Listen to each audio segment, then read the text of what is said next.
मध्य प्रदेश के मुख्यमंत्री डॉक्टर मोहन यादव ने बताया कि प्रधानमंत्री श्री नरेंद्र मोदी जी के विरासत से विकास तक के संकल्प की सिद्धि के लिए मध्य प्रदेश सरकार संकल्पित है।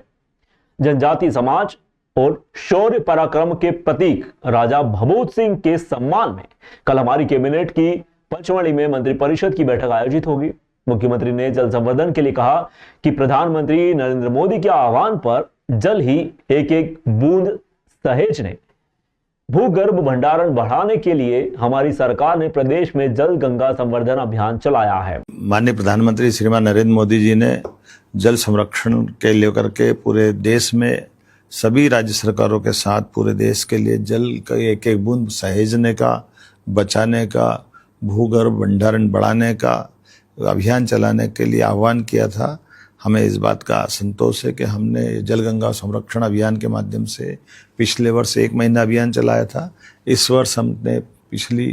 गुड़ी पड़वा से 30 जून तक का अभियान चलाया है और उसी का परिणाम है कि देश के अंदर मध्य प्रदेश का खंडवा जिला जल संरक्षण को लेकर, पुनर्भंडारण को लेकर, कुएं के रिचार्ज की जोड़ करके हमने देश में नंबर 1 का स्थान बनाया है। यह हमारी अपनी प्रतिबद्धता है जिसके भरोसे से खंडवा ने अपना मुकाम पाया है। जब हम स्वच्छता में इंदौर नंबर 1 पे लाते हैं, राजधानी में भोपाल नंबर 1 पे आती है, धार्मिक नगरियों में उज्जैन नंबर 1 पे आती है, ऐसे में जल संचय को लेकर के खंडवा निमाड़ का जिला का लाना ये अपने आप में बड़ी सुखद बात है। मेरी अपनी ओर से सबको, प्रदेशवासियों को बधाई, खंडवा जिला प्रशासन, माँ के सभी जनप्रतिनिधि सबको बधाई देना चाहूँगा। और ये भी मान के चले कि इनाल पूरे देश के अंदर भी हम बहुत अच्छी स्थिति में हैं।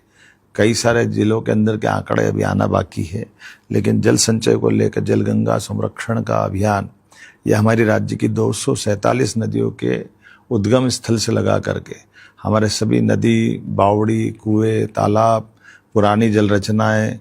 खेत तालाब की योजनाएं, इसके माध्यम से आने वाले समय में मध्य प्रदेश बिल्कुल एक नई दौर में पहुंचने वाला है। आइए हम सब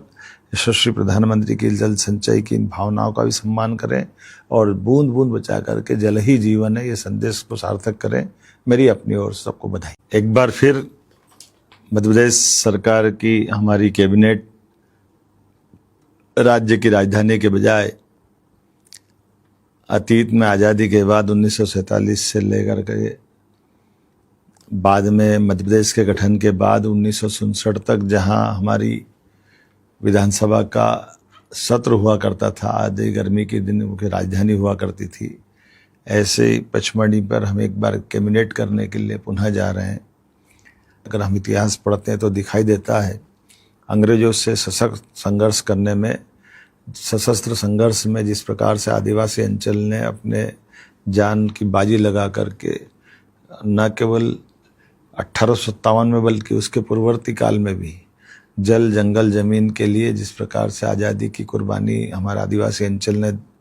दी है, उसको समाज के सामने लाने के लिए, गौरवशाली पक्ष को लाने के लिए हमारी सरकार हमारे सभी क्षेत्रों में सदैव हमारे आदिवासी भाई बहन, अनुसूचित जाति भाई बहन और समाज के सब वर्गों का ध्यान रख रही है। एक तरफ हमने अपने अहिल्या माता के लिए पिछले समय कैबिनेट की और उनके विविध कार्यक्रम किए, उसी प्रकार से हमने आदिवासी अंचल के लिए भी ये कार्यक्रम की रचना बनाई, जिसमें पहले चरण में हम कैबिनेट करेंगे, अगले चरण में हमारे विधायक सांसदों का 3 दिन का वर्ग भी पचमढ़ी में करने वाले हैं। हम राजा भभूत सिंह को भी स्मरण करना चाहेंगे, जिनके माध्यम से अंग्रेजों ने 1857 से लगा के 1860 तक लगभग 2.5 साल के आसपास तक